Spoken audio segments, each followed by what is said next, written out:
Assalamualaikum warahmatullahi wabarakatuh. Perkenalkan, nama saya Muhammad Lutfi Salisa dari Farmasi Reguler 3. Di sini saya akan menjelaskan tentang reseptor pertumbuhan atau growth factor. Ini ada growth factor. Growth factor itu penting dalam pertumbuhan, proliferasi, dan diferensiasi sel. Terdapat overekspresi reseptor growth factor pada sel-sel kanker. Contohnya reseptor EGF terekspresi 100 kali pada kanker epitelial. Lalu ada penghambat aktivasi reseptor EGF itu dapat menekan pertumbuhan kanker. Sebaliknya, pada penyakit gangguan pertumbuhan mungkin terjadi defisiensi growth factor atau gangguan aktivasi reseptor growth factor. Lalu di sini ada contoh obat yang bereaksi pada reseptor growth factor. Reseptornya pertama ada epithelial growth factor atau EGF, itu obatnya ada erlotinib, geftinib, lalu ada lapatinib. Lalu ada sifatnya itu antagonis dan efeknya menghambat pertumbuhan sel epitelial atau anti kanker. Lalu ada reseptor vascular endothelial growth factor (VEGF). Obatnya itu ada semasanib sama bevacizumab atau avastin. Sifatnya untuk yang semasanib itu antagonis dan bevacizumab itu antibodi monoklonal THDP.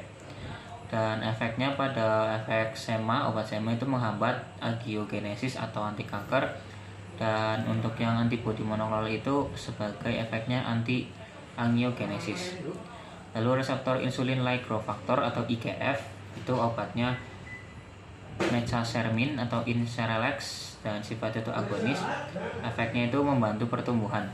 Lalu reseptor terakhir ada keratinosis growth factor atau KGF, dan obatnya itu palifermin dan sifatnya agonis. Efeknya itu mencegah mukositis oral pada kemoterapi.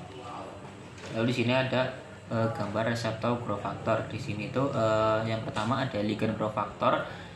Dinding domainnya diam teraktivasi dan terangkat pada bagian growth factor, dan terjadi autofosforilasi dan aktivitas RAS, dan perubahan terjadi di GDP dan GTP lalu teraktivasi dan akan mengaktifkan RAS dan mengaktifkan MEK.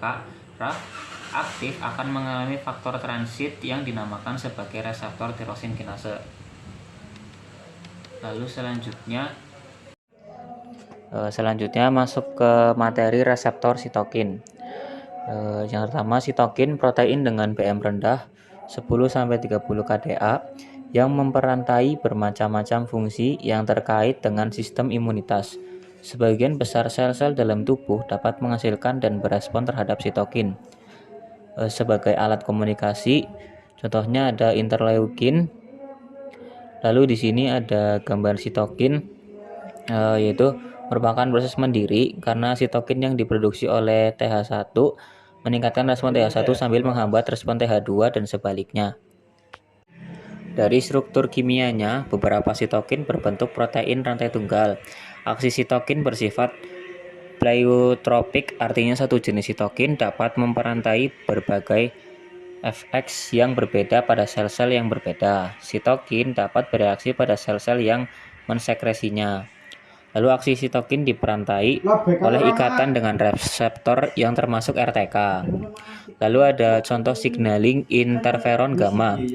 Di sini signaling interferon gamma bergabung dengan interferon gamma dalam sitoplasma melalui jalur Jack kinase, lalu menghasilkan 2 ADP dan 2 ATP, kemudian mengaktifkan star 91 dimer dan menonaktifkan star 91 monomer, dan masuk ke dalam nukleus dan terjadi respon elemen.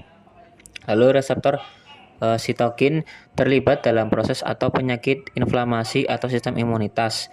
Contohnya ada asma, rematik, psoriasis, dan lain-lain. Lalu contohnya ada IL-4 memicu produksi IgE dari B cells. Lalu IL-5 merupakan kemoatraktan bagi eosinofil. TNF-alfa dan IL-1 terlibat dalam artritis rheumatoid. IL-10 merupakan sitokin utama pada psoriasis. Lalu di sini ada gambar penyakit psoriasis.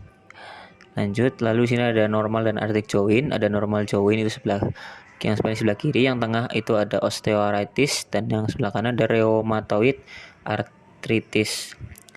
Lalu di sini ada contoh keterlibatan sitokin dalam penyakit asma.